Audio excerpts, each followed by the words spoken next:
By the next morning, Cardi B had gone from defensive to deadly. Her out-of-context statement had done little to slow the gossip wildfire, and every blogger with a microphone was milking the leak for views. But while the internet was still laughing and dissecting every syllable of that clip, Cardi was moving behind the scenes. She wasn't about to let her image get ripped apart without a fight, and this time, she wasn't going to fight alone. The first whispers started around midday. A grainy, zoomed-in shot of Cardi walking into a private Beverly Hills estate surfaced online, but the real shock wasn't her, it was who she was with. The blurry figure beside her was hard to make out, but those who paid attention to the industry recognized the build, the haircut, the signature diamond-studded chain. Within an hour, the rumor solidified, Cardi was meeting with Mason Thionclad Cole, one of the most feared and connected power brokers in entertainment. Mason wasn't a rapper or a singer. He was the man artists called when they needed reputations rebuilt or enemies erased. His client list included megastars who had weathered cheating scandals, leaked tapes, and federal investigations, all without losing their careers.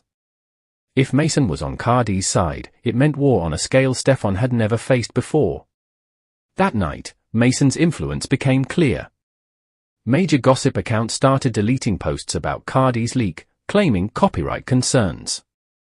Journalists who had been pushing the story suddenly went quiet, their feed switching to fluff pieces. Even the trending hashtags vanished from Twitter's sidebar. It was like someone had hit a kill switch on the narrative. Stefon noticed, and it rattled him. "You seeing this?" his friend asked over FaceTime, showing him the cleaned-up timelines. "They're scrubbing it, man. She's locking it down." Stefon wasn't stupid, he knew this was Mason's doing.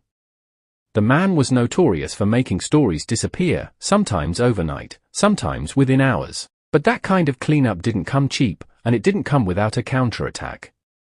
Sure enough, by morning, a new exclusive was everywhere, but this time, it wasn't about Cardi. It was about Stefon.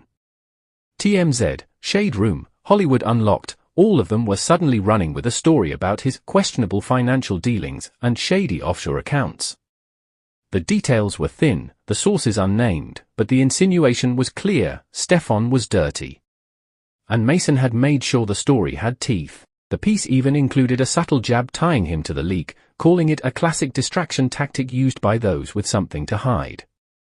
Stefon's phone blew up again, but this time it wasn't friends, it was his lawyer, his agent, his bank. They all wanted answers. He knew he hadn't touched any offshore accounts, but perception mattered more than truth, and Mason knew exactly how to use that weapon. As Stefon sat in his living room scrolling through the coverage, he realized something chilling: this wasn't just about defending Cardi anymore. This was about obliterating him. Mason wasn't the type to fight clean. He would dig until he found something, or twist what he couldn't find into something believable.